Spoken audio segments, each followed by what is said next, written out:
రోజు దేవుణ్ణి వెతికితే ఆయన తప్పకుండా మనకు ఆశీర్వాదం దయచేస్తూ ఉంటాడు. రెండవదిగా చూసినట్టయితే ఆయనను బ్రతిమలాడుకోవాలి. దేవుని స్తోత్రం కలుగును గాక. ఏం చేయాలి? బ్రతిమలాడుకోవాలి. దేవుని మనం ప్రార్థన చేసినప్పుడు ప్రార్థనకు ఒకేసారి సమాధానం రాకపోవచ్చు.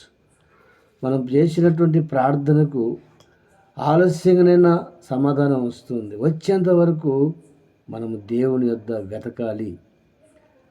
మనము బ్రతిమలాడుకోవాలి. మనం ఎప్పుడైతే బ్రతిమలాడుతూ ఉంటామో మరి దేవుడు మన యొక్క ప్రార్థన వింటూ ఉంటాడు. బైబిల్లో ఒక స్త్రీ ఉంది.